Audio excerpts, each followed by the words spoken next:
जय सिया राम। सुंदरकांड को श्री रामचरितमानस का सार कहा जाता है, निचोड़ कहा जाता है। और इसे यूं ही नहीं कहा जाता, इसमें आपको जीवन के विविध क्षेत्र में काम आने वाले ऐसी बातें हैं, ऐसे उदाहरण हैं, ऐसे उद्धरण हैं जिनका अगर आप अनुपालन करें तो निश्चित तौर पे जीवन मंगलमय बन जाएगा। हनुमत कृपा के हम पात्र बन जाएंगे। एक बार पुनः हम सुंदरकांड के हनुमान जी की पवित्र लीलाओं का वर्णन आचार्य जी के मुख से सुनते हैं। स्वागत है आपका। जय सिया राम। आचार्य सुरसेन ब्रिजवासी जी हमारे सामने उपस्थित हैं। जी आचार्य जी, आगे कड़ी में आज क्या बता रहे हैं? जी, जिस समय हनुमान जी महाराज प्रभु कृपा का आनंद ले रहे हैं और उसी समय विभीषण का आगमन होता है। जी, जब विभीषण आता है तो विभीषण आकर के रावण को क्या समझाता है? नाय शीस कर विनय बहुता और नीति विरोध न मारिय दूता। आन दंड कछु करिय गुसाई सबई कहा मंत्र भलवाई। नाय शीस कर विनय बहुता। देखिए, अभिमानी व्यक्ति की पहचान क्या होती है ये विभीषण जी बता रहे हैं। विभीषण जी ने क्या काम किया? दो कार्य किए। पहला, नाय शीस कर विनय बहुता। सबसे पहले तो प्रणाम किया रावण को। अभिमानी जो व्यक्ति होता है वो सामने वाले के बंधन से बहुत खुश हो जाता है। आप उसे बस झूठे को राम राम कर दीजिए तो उसे लगता है कि उसका बहुत बड़ा सम्मान हो गया, क्योंकि अभिमान भरा हुआ है। और विनय बहुता, बार बार अन्य विनय, अरे भैया कर दीजिए, अरे भैया। तो अभिमानी व्यक्ति उसे पाकर के और खुश होता है। अरे वाह, मेरी इतनी मनौती मनाई जा रही है, मुझे इतना बार बार अन्य विनय किया जा रहा है। तो दो काम, अभिमानी व्यक्ति के कार्य कराने के दो कार्य। एक तो आप उसको साष्टांग प्रणाम करिए और उसकी प्रशंसा कर दीजिए, विनय उससे बार बार करिए, तो वो आप जो कहोगे वो करने को तैयार हो जाएगा। हाँ, भले ही उसमें उसका अहित हो जाए, लेकिन अभिमानी व्यक्ति का ये लक्षण है कि वो करने के लिए तुरंत तैयार हो जाता है। तो यही कार्य विभीषण जी ने किया। नाय शीस कर विनय बहुता, पहले प्रणाम किया और उसके बाद हाथ जोड़ करके विनय किया। दोनों कर मुद्रा बना करके खड़े हुए विभीषण जी। तो इसको देख करके, जो कि उसका स्वाभाविक है, यही सब देखता आ रहा है रावण, तो उसको बड़ी प्रशंसा हुई। और कहिए रावण ने कहा, कहिए विभीषण क्या कहना चाहते हो? तो विभीषण ने कहा, भैया बस एक बात है कि नीति विरोध न मारिए दूता। बस दूत को मारना ये नीति के विरोध है, आप दूत को मारिए मत। तो रावण ने कहा कि भाई इतना अन्य विनय कर रहा है, प्रार्थना कर रहा है, प्रणाम कर रहा है, तो कोई बात नहीं, मान लेते हैं इसकी बात, क्या फर्क पड़ता है। तो उसने कहा अगर ये नहीं किया जाए तो क्या किया जाए? तो विभीषण जी कहते हैं, हे गोसाई, हे मेरे स्वामी, एक कार्य कर लीजिए। आन दंड कछु करिए गोसाई सबई कहा मंत्र भल भाई। आन दंड कछु करिए गोसाई, हे गोसाई, हे स्वामी, कोई दूसरा दंड दे दीजिए। दंड तो बहुत सारे हैं, ये कहां लिखा है कि यही दंड देना है? तो दूसरा दंड क्या दिया जाए, तुम ही बताओ। तो उन्होंने कहा कि नहीं, ये आपका निर्णय है कि आपको क्या देना है। और जितने भी लोग वहां उपस्थित थे उन्होंने कहा कि नहीं, ये सलाह बिल्कुल सही है, क्योंकि दूत का मारना ठीक नहीं है। और दूत न मारने के बाद उसको, अगर उसने कुछ उद्दंडता की है तो क्या करना चाहिए कि कोई भी और आप उसको दंड दे सकते हैं किसी भी प्रकार का। सबने कहा मंत्र भल भाई, सबने कहा कि नहीं, विभीषण बिल्कुल सही कह रहा है, ऐसा ही कर लीजिए। तो रावण एकदम से सबकी बात सुन करके, सुनते बेहस बोला दस कंधर अंग भंग कर पठइय बंदर। एकदम से बात सुन करके रावण जोर से अट्टहास करके हंसने लगा और बोला, अच्छा सुनो, तुम सब लोग चाहते हो कि कोई दूसरा दंड दिया जाए, तो केवल एक दंड है, क्या? अंग भंग कर पठिय बंदर। ये जो बानर आया हुआ है इसका अंग भंग कर दीजिए। अंग भंग होकर के जब ये जाएगा तो जाकर के इसके स्वामी को भी पता चलेगा कि किस प्रकार से हमने उसको दंडित किया है, और हम उससे भयभीत नहीं हुए, उससे डरे नहीं हैं, हम उससे निर्भय हैं, ये संदेश जाएगा। इसलिए अंग भंग कर दीजिए। अब चूंकि हनुमान जी महाराज तो बुद्धिमताम वरिष्ठम है, अब हनुमान जी महाराज विचार करने लगे, रावण है 10 बुद्धि भाला है, क्योंकि 10 सिर हैं, एक व्यक्ति एक बुद्धि वाले व्यक्ति से दुनिया परेशान रहती है। ये तो 10-10 सिरों वाला है, कुछ भी कर सकता है। कहीं से बहन अपनी सुपड़ का याद आ गई तो कहेगा मेरी बहन के नाक कान काट दे, इसके भी काट दो। तो हनुमान जी ने कहा ये तो बड़ा गड़बड़ हो जाएगा। तो क्या करना चाहिए? हनुमान जी महाराज अपनी जो पूंछ थी उसको लेकर के प्रेम करने लगे, बार बार निहारने लगे, दुलार करने लगे इधर उधर। तो एकदम से रावण की दृष्टि गई और एकदम से जैसा विभीषण जी जैसा हनुमान जी महाराज चाहते थे, माँ सरस्वती से प्रार्थना कर रहे हैं कि माँ सरस्वती कुछ कृपा कर दो, रावण की बुद्धि ऐसी कर दो, तो रावण की बुद्धि वैसी हो जाती है जैसा हनुमान जी महाराज चाह रहे हैं। और एकदम से रावण कहने लगता है, अरे सुनो सुनो, कपि के ममता पूछ पर सबई कहूं समझाए, तेल बोर पट बांध पुनि पावक देहूं लगाए। अरे भैया एक कार्य करिए। क्या करें महाराज? कि कपि के ममता पूछ पर, मैं देख रहा हूं कि अगर बंदर को इसको सबसे ज्यादा कुछ प्रिय है तो अपनी पूंछ प्यारी है। जब से मैंने इसको निहारा है, देखा है, यह पूंछ के साथ आनंद से खेल रहा है। तो सबसे पहले क्या करना चाहिए कि सबको मैं ये समझा रहा हूं कि कप के ममता पूछ पर सबई कहूं समझाए। सबको मैं समझा रहा हूं कि इसकी ममता पूछ पर है, और आपके शरीर का जो अंग आपको सबसे प्रिय हो, और अगर उसी अंग को नष्ट कर दिया जाए तो सबसे ज्यादा दुख व्यक्ति को होता है। तो रावण कह रहा है इसलिए इसकी कप की ममता जो है वो पूछ पर है, इसलिए मैं कह रहा हूं कि तेल बोर पट बांध पुने पावक देहूं लगाए। ऐसा मत करिए, हमें इस बंदर को तड़पते हुए देखना है। तो उसके लिए क्या करना है कि पूंछ में आग लगानी, तेल में बोरो, कपड़ा ऊपर बांधो और आग लगा दो, अग्निदेव से कहो जलना शुरू हो जाए। तो ऐसा होगा तो बड़ा आनंद आएगा। जब बंदर तड़पेगा, इधर उधर भागेगा, अपने बचाने का प्रयास करेगा, तो उसमें बड़े आनंद की अनुभूति होगी। और दूसरी बात, बंदर का जो स्वरूप है वह पूंछ से सुंदर लगता है, और जब इसकी पूंछ नष्ट हो जाएगी तो ये अपने स्वामी के पास जाएगा। तो क्या होगा? पूंछहीन बानर तह जाइय, तब सिठ निज नाथ ले आई, जिनके कीन से बहुत बड़ाई, देखो मैं तिनकी प्रभुताई। पूंछहीन बानर तह जाई, और जब ये अपनी समाज में जाएगा, अपने नगर में जाएगा, अपने स्वामी के पास जाएगा, तो जब पूंछ से विहीन होगा तो दुनिया इसको देखेगी और इसका उपहास उड़ाएगी, हैं? लोग इसको व्यंग्यात्मक हंसी से हंसेंगे और इसको अपशब्द भी कहेंगे, अरे अरे तेरी पूंछ कहाँ गई। तब सट निज नाथ ले आई, जब इसकी पूंछ नष्ट हो जाएगी तो अपने स्वामी के पास जाएगा और उसको बुला करके लाएगा कि मेरी पूंछ नष्ट कर दी, अब तुम चलिए। और जब इसका स्वामी आएगा तो रावण कहता, तब क्या कहेंगे? जिनके कीने से बहुत बड़ाई, देखो मैं तिनकी प्रभुताई। अभी इसने बहुत लंबी लंबी यहाँ की है, बड़ी बड़ी प्रशंसा की है, मेरे स्वामी ये हैं, मेरे स्वामी ये हैं, वो ऐसा कर देंगे, वैसा कर देंगे। तो रावण कहता है कि उस स्वामी की जो प्रभुता है, उसका, हाँ, उसका जो वर्चस्व है वो आए तो सही सामने, हम भी जरा उसको देखना चाहते हैं। बचन सुनत कपि मन मुस्काना, भई सहाय सारद में जाना। हनुमान जी ने जैसे ही रावण के वचन सुने, एकदम से हनुमान जी मुस्कुराने लगे और कहने लगे, माँ शारदा से मैंने जैसा विनय किया था, माँ शारदा ने मेरी इच्छा को पूरा करा दिया है। क्योंकि हनुमान जी की भाव यही था कि मेरी पूंछ में आग लगाए तो मैं इसको कुछ अपना प्रभाव दिखाऊं, क्योंकि पूंछ में माँ पार्वती जी विराजमान है और लंका को जलाने का जो दायित्व है वो माँ पार्वती के ऊपर ही है। इसलिए हनुमान जी महाराज ने प्रार्थना की थी कि पूंछ में आग लग जानी चाहिए। तो आज हनुमान जी महाराज इस बात को सुनकर के बड़े प्रसन्न हो रहे हैं, मुस्कुरा रहे हैं कि माँ शारदा ने कृपा कर दी, जैसा मैंने चाहा था वैसा ही कर दिया, अर्थात दैव भी अब मेरे अनुकूल ही हो गया है। जातु धान सुन रावण बचना, लागे रचे मूढ़ सोए रचना।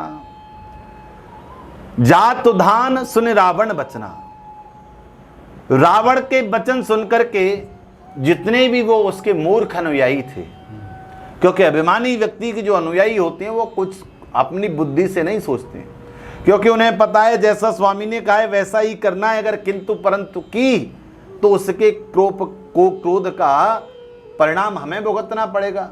कोप भाजन जो होगा वो हमारे ऊपर होगा। इसलिए कभी भी आप देखना, जो अभिमानी व्यक्ति होता है ना, कोई भी मनुष्य कितना भी चतुर हो, अगर उसके अधीनस्थ है तो वो कभी उसकी बात में बोलता नहीं है, बीच में उसकी बात को काटता नहीं है, क्योंकि उसे पता है इसकी बात काटूंगा तो ये मेरे सिर पर आकर के गिरेगा। जी हाँ।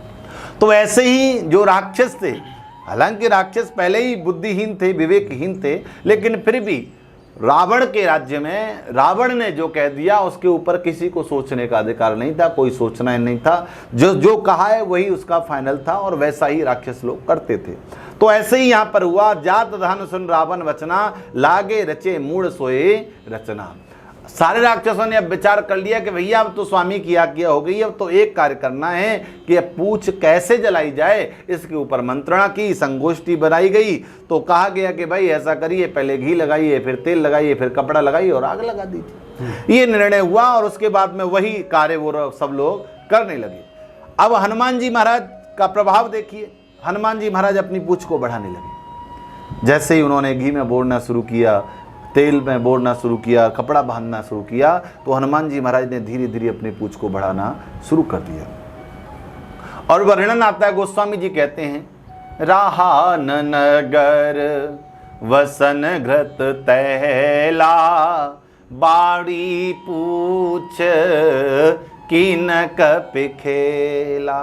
राहान नगर वसन घृत तैला, बाड़ी पूछ कीन कपिखेला।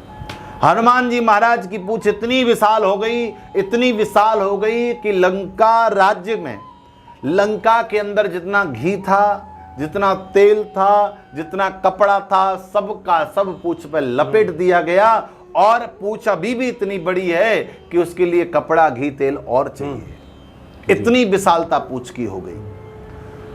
तो अब हमारे लोगों के मन में भाव यह आता है कि हनुमान जी की पूंछ कितनी विशाल थी। ध्यान देना, सबसे पहली बात तो यह है कि वो पराम्बा मां शक्ति है, जगदम्बा है, और शक्ति को आप तौल नहीं सकते, तुलनात्मक दृष्टि से आप नहीं देख सकते हैं कि कितनी बड़ी होंगी, कितनी, क्योंकि शक्ति अथाह है। और शक्ति के बिना जीवन में, दुनिया में कभी कुछ भी नहीं होता है। पहली बात तो यह है। अब हम अपने ऊपर आ जाते हैं। पूछ क्या है? पूछ सबके है साहब, मेरे भी है, आपके भी है, दुनिया में जितने लोग हैं सब पूंछधारी हैं। अब लोग कहेंगे कि महाराज पूंछ तो दिखाई नहीं देती, तो आप कैसे कह सकते हो कि पूंछ है? पूंछ भले ही हमें ना दिखाई दे, लेकिन प्रत्येक व्यक्ति की पूंछ है। और वो पूंछ कौन सी है? प्रतिष्ठा रूपी पूंछ, सम्मान रूपी पूंछ सबके अंदर विद्यमान है। आप जीवन में देखिए, हम लौकिक व्यवहार में कहीं जाते हैं, और कहीं जाने के बाद किसी विवाह में गए, किसी उत्सव में गए, किसी समागम में गए, और वहाँ जाने के बाद हमें बहुत ज़्यादा कुछ सम्मान नहीं मिला और वापस आ गए। और कोई व्यक्ति वापस आने पर पूछता है, कहो भैया कैसा रहा, आप वहाँ गए थे, सब कुछ बढ़िया रहा? तो लोग कहते हैं क्या करें भैया, गए तो बड़े भाव से थे, बड़े मन से थे, लेकिन क्या करें, वहाँ तो हमारी कुछ पूछ ही न थी। तो ये जो पूछ है ना, प्रतिष्ठा रूपी पूछ, सम्मान रूपी पूछ, हम सबके साथ में लगी हुई है। हर कोई उसे बढ़ाना चाहता है, हर कोई अपने सम्मान को बढ़ाना चाहता है, अपनी प्रतिष्ठा को बढ़ाना चाहता है, लेकिन बढ़ती कब है प्रतिष्ठा रूपी पूछ, सम्मान रूपी पूछ? जब आपके ऊपर प्रभु कृपा होती है, भगवत कृपा होती है, तब आपकी पूछ बढ़ती है। और खास करके जब जब रावण जैसे दुष्ट लोग आपकी प्रतिष्ठा रूपी पूछ को मिटाना चाहते हैं, तब आपके ऊपर प्रभु कृपा होती है, हनुमत कृपा होती है, और आपकी प्रतिष्ठा रूपी पूछ और दुनिया में 4 गुना ज्यादा बढ़ जाती है। ले कब होता है? जब भगवत कृपा होती है। जब दुष्ट लोग आपका पीछा करते हैं, आपके यश को, आपकी वृद्धि को, आपके सम्मान को धूमिल करना चाहते हैं, तो भगवान कहते हैं कि तू चिंता मत कर, मैं तेरे साथ हूं, तेरा पद, तेरी प्रतिष्ठा, तेरे सम्मान दुनिया में मैं पहले से 4 गुना ज्यादा और बढ़ा दूंगा। ये कब होता है? जब प्रभु कृपा होती है। आप जगत में लौकिक उदाहरण देख लीजिए। अभी कुछ समय बागेश्वर धाम से जो धीरेन्द्र शास्त्री जी हैं, एक व्यक्ति उनके पीछे पड़े और उन्होंने चाहा कि इनका जो यश है वो सब धूमिल हो, लेकिन प्रभु कृपा का प्रभाव देखिए, जब से वो व्यक्ति पीछे पड़ा है तब से उनका यश, उनकी कीर्ति, उनकी वृद्धि 4 गुना ज्यादा और बढ़ गई। 4 गुना का मैं कहूँ 1000 गुना ज्यादा बढ़ गई। देश ही नहीं विदेश में भी प्रतिष्ठा होने लगी है। तो ये प्रभु कृपा का प्रभाव है। जब जब कोई व्यक्ति आपकी प्रतिष्ठा को, आपके यश को, आपकी कीर्ति को धूमिल करना चाहता है, आप प्रभु शरणागति होइए और केवल इतनी प्रार्थना करिए, प्रभु मैं तो आपका दास हूं, आपका सेवक हूं, आपकी सेवा में रहता हूं, आप ही मेरे स्वामी हैं, मैं तो आपके ऊपर समर्पित हूं। जब ये भाव आप प्रकट करेंगे तो निश्चय ही भगवान आपके सम्मान को बचाएंगे, आपकी प्रतिष्ठा को बचाएंगे। क्यों? क्योंकि अब अगर प्रतिष्ठा जाएगी तो हंसी मेरी नहीं भगवान की होगी। जब ये भाव आपके अंदर आ जाएगा तो प्रभु आपकी प्रतिष्ठा को जरूर बचाते हैं। दुनिया में जब आप ये मान लेते हैं कि प्रभु आज अगर कुछ अहित हुआ, लोगों का विश्वास टूटा, लोगों की जो मैं अच्छे कार्य कर रहा हूं उनमें बाधा आई, तो दुनिया मेरे ऊपर नहीं हंसेगी, वो तेरे ऊपर हंसेगी, क्योंकि मेरा जो आश्रय है ना वो तेरे चरणों में है। मैं बाबा का नाम लेकर के, मैं हनुमान जी का नाम लेकर के, मैं बालाजी के नाम लेकर के आगे बढ़ रहा हूं, तो प्रतिष्ठा जो है वो मेरी नहीं है, वो बालाजी की लगी हुई है। और विश्वास मानिए, जब आपके भाव में, मन में यह प्रबल भाव बैठ जाता है तो भगवान निश्चय ही आपके उस कार्य की लाज रखते हैं और आपके ऊपर कृपा करते हैं, ताकि आपके जीवन में कोई आपका अहित न कर सके।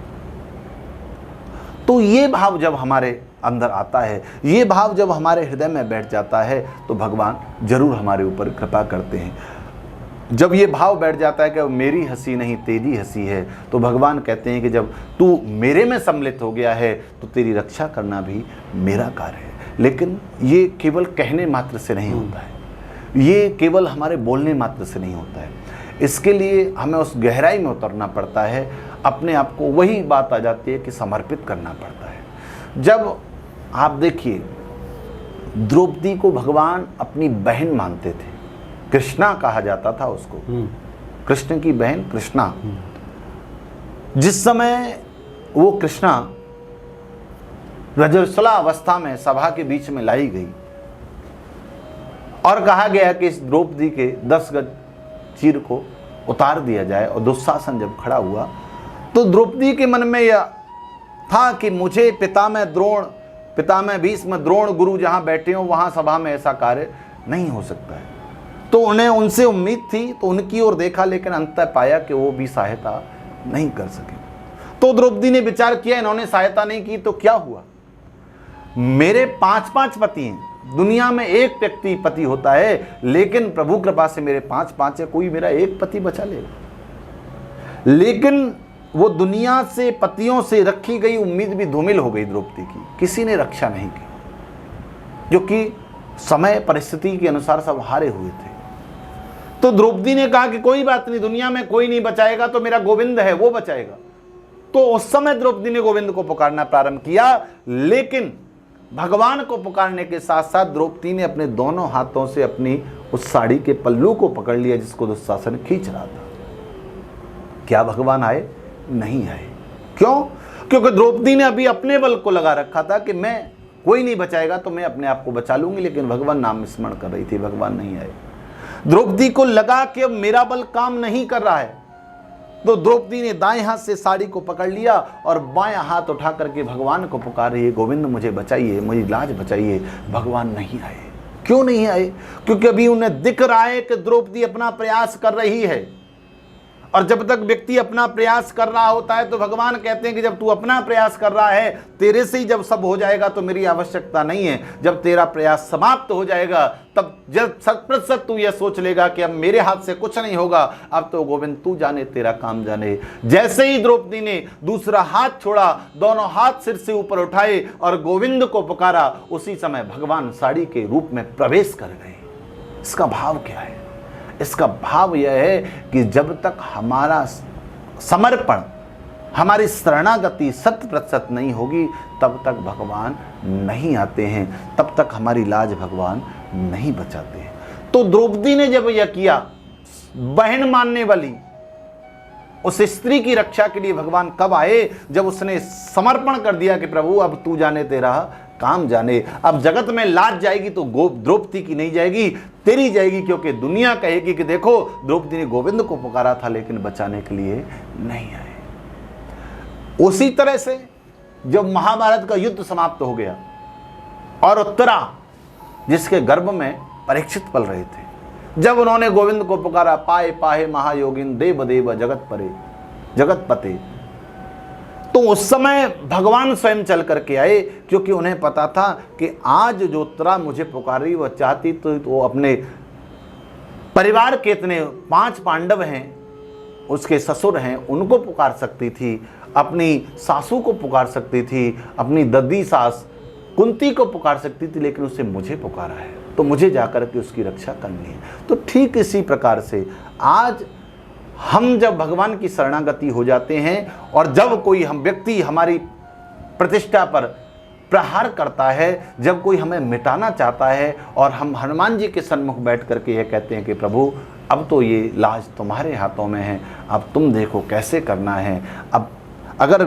लाज जाएगी तो भी तेरी जाएगी और लाज बचेगी तो भी तेरी बचेगी, तो निश्चय मानिए भगवान उस समय आकर के आपकी सहायता करते हैं और आपके पद प्रतिष्ठा को बढ़ाते हैं। वही श्री हनुमान जी महाराज के साथ में हुआ कि जिस समय रावण ने, जिस समय उस अभिमानी उनकी प्रतिष्ठा को मिटाना चाहा, भगवत कृपा हुई और उनकी प्रतिष्ठा रूपी वह पूंछ और बढ़ी। तो जीवन में आप यह विश्वास मानिए भगवान हर क्षण है, हर पल है, कभी हैं तो हमें यह विश्वास करने की कि भगवान है और वो हर समय हमारी रक्षा कर रहा है। जिस समय यह विश्वास हो जाएगा निश्चय मानिए भगवान हमारा रक्षण स्वयं करेगा। जी जी, यानी पुरुषार्थ जब चूकता है उसके बाद ही समर्पण की स्थिति आती है। और बहुत अद्भुत आपने बातें बताई हैं और निश्चित तौर पे उससे भक्तिभाव भक्तों के हृदय में और बढ़ेगा। बहुत बहुत धन्यवाद आपका। जय जय सिया राम।